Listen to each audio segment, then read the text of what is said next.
hold his tongue tonight. The nail has to go in clean. You understand? Some people think that a ghost is the spirit of someone who has died. Others think it's an echo of some past life or powerful event.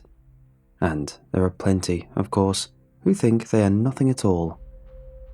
I don't know that any of this is exactly right, or odd as it may seem, exactly wrong. Ghosts are more than just echoes. They can actually think and feel and act according to some internal drive I don't claim to understand. Those drives, and much of their overall nature, is so alien that I often feel like I'm trying to grab smoke or estimate a void when I turn my mind to trying to guess why they do what they do. And what do ghosts do?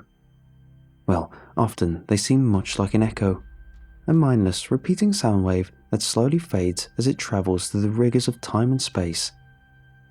They frequently seem bound into actions or messages or other loops, but given the inconsistency of this trait and the lack of comprehension to their true goals in nature, who can really say for sure? What is easier to say is that every ghost is bound. I can't speak as to other kinds of spirits or whatever else might lurk in the darker corners of the world, but every ghost is tied to something by an ethereal leash that prescribes the limits of their travels, and, consequently, the sphere of their influence. The common cliché, of course, is a haunted house. And, as with many things, a cliché is a cliché for a reason. Houses are a very common tether for a ghost. You could get 24 people to tell you BS about why that is the case. Psychic energy, past trauma, unfinished business. None of them know, but it's easier to sell you something if they speak with confidence, right? The key is that ghosts, all ghosts in my experience, are tethered to something. A part of a house, a piece of land, a key or a toy or a bag of chips. They always have an anchor in the real world, or maybe just the ones we can notice do. Maybe there are billions of ghosts floating around that we can't perceive at all of them just wishing to be imprisoned so someone can see them watching or hear them scream. One other thing that I can say with some confidence after doing this for over 20 years is this. Ghosts cannot haunt or inhabit the living. Forget what you may have seen on cheesy movies or bad documentaries. There is some kind of natural spiritual resistance perhaps, or ghosts just lack the ability to do it. And note that I'm saying ghosts. I make no claim as to what other entities can or cannot do. But wait, you may be thinking, what about all those stories of ghosts following a family when they move away? My response is this. Most likely, they inadvertently carried the tether with them when they moved. Ghosts can be strangely clever, or at least it is easy to perceive their actions as such. In either case, it is not uncommon for the tether to be an object that is either intrinsic to the location or highly prized by an individual.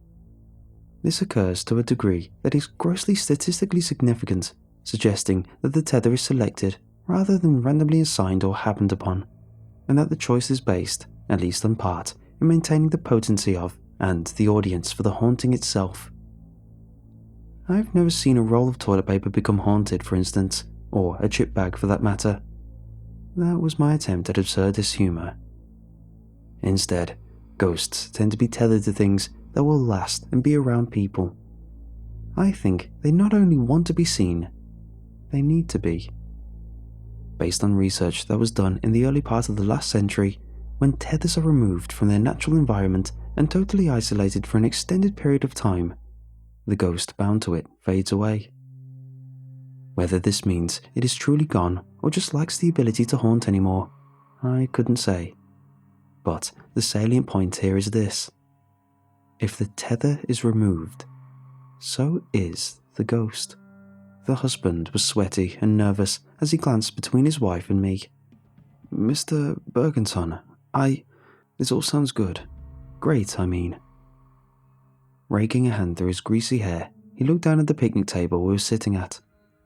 This thing is going to kill us if we don't get rid of it. It was bad enough when it was moving things and making noises, but when it attacked our little girl. He shook his head as he went on with a shuddering breath. I thought she was going to die that night, that we all were. The wife broke in. Are you sure it's not a demon? Something worse than a ghost?" I gave the woman a thin smile. "I'm quite sure. I do not claim expertise in any of these matters because, by their very nature, a true expert cannot exist. But I know very well what I know and what I do not, and rest assured, your problem is a ghost haunting, nothing more or less." She swallowed and dropped a gaze, but pressed on. "I'm not doubting your knowledge, it's just, it has gotten so violent. It bit me when we were pulling Maddie free that last night." My eyes narrowed slightly as I waited until she ventured a timid glance back up. "Your resistance to the idea of this being just a ghost is born out of your ignorance, I'm afraid. I've seen a ghost skin a man alive, burn down a house with a family trapped inside, and far worse things that I won't burden you with. But I assure you that a powerful ghost is capable of being very, very destructive." I turned back to the husband dismissively. "Now, my team has investigated your house, determined that a powerful, malignant ghost is present, and identified the tether. That is why I'm here, as my time is very limited and valuable. With your permission, my team will remove the tether, and consequently the ghost, from your home this evening. In the morning, your family can return home and won't be troubled by this again." The man was already nodding, a desperate sheen in his eyes, but again the woman pushed away into the deal-making. "Excuse me, that sounds great, it does, but how much is this going to cost? I mean, if you all are so good at this, and your time is so valuable or whatever, how are we going to be able to pay for it?" She withered slightly as I turned to her, but she didn't drop a gaze this time. My smile felt hard and brittle on my lips. "It won't cost you a thing. We provide the service for free and receive our funding through other sources." The husband began to beam, but the wife's brow was still furrowed with concern. "Okay, well, I mean, not that we aren't grateful for the help, especially for free, but it just all sounds too good to be true. You flew all the way here, you've got 3 guys that have been staying at the house for a week with all the equipment, and you don't want us to pay anything?" I sniffed as I slid out from the bench. "If you don't want my help, that is your prerogative. Thank you for your—" The husband leapt up. No, we do." He shot a dark look back at his wife. "We've just been through a lot, but we can't afford to move, and I can't carry my family back in that place until it's gone. Please help us." Jaw clenched, he turned to stare at the woman. "Isn't that right, Bonnie?" Bonnie frowned at my smirk, before giving a sullen nod. "Yes, please help if you can." "It keeps moving around." Jasper yanked Toby back down onto the table again before glaring at Josh. "I thought you dosed him an hour ago." Josh held his hands out placatingly. "I did, same dose as the last one." He pointed at the little boy laying on the table. "Look at him, he's out, man, been out for half an hour. It's the occupants, I'm telling you, and I can't dose them." Jasper muttered a curse as he shook his head. Fine. Toby's comatose body lurched again, and Jasper laid on his chest as he pointed awkwardly towards the boy's feet. "Brad, strap his legs tighter before he breaks something." "Do you have control of the situation, Jasper?" The man looked from Brad to me, the anger fading from his face, only a little. "We do, Bergensen, we do, but this one is about full. You know how they get when we crowd them in. My honest opinion is that we pull a fresh one from the ranch and start over." I shook my head. "No, our client has asked for 7, and 7 is what they will receive. You know the number affects the potency dramatically, and I am not in the habit of breaking my word." I glanced over at Josh. "Where is the tether?" Looking startled, he fumbled a small plastic bag out of his shirt pocket. "Yes, right here." He gave a small grin. "It was a framing nail between the first and second floor, right at the heart of the house. This one's smart." Nodding, I looked back at Toby. He was small for a 9-year-old, but surprisingly healthy given the circumstances. It was to be expected, of course. The children at the ranch, the fresh ones, as Jasper called them, had to be fed and cared for as one might any child. But after the second or third tether was implanted, their need for sustenance declined. By 5, they did little but sleep and dream with no need for the outside world. And by 7, the child's body was marked by his journey from boy to bomb. A coin laid sewn beneath the skin of his right thigh. A bit of glass from a bar in Poland jutted from his arm. A razor blade nestled into the flesh of his calf, while the filed-off point of an old weather vane lay between the knuckles of his left hand. A wood splinter behind his knee, and another larger piece in the small of his back. Just one more left. Do it, now. Letting out an accepting grunt, Jasper waved Brad over. You heard him, bring it here. As Brad stepped forward, Jasper pried open Toby's mouth. Eager to please, Brad already had the pliers at the ready. Jasper wasn't impressed or convinced. Hold his tongue tight, the nail has to go in clean, you understand? What I offer is a service. A weapon that cannot be easily traced or thwarted. You know my reputation, and the results speak for themselves.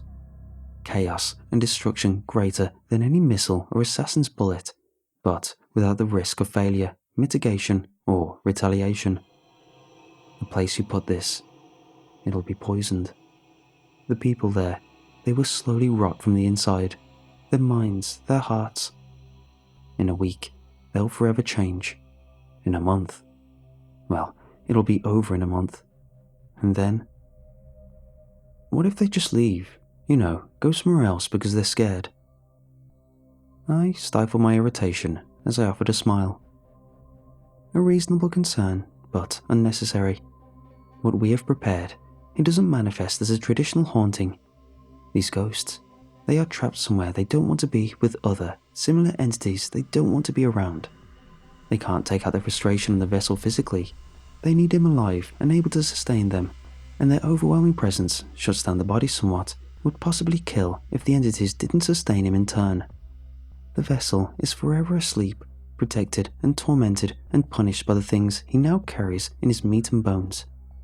That's one of the reasons we predominantly use children. It's estimated the younger vessels can survive for upwards of 50 or 60 years.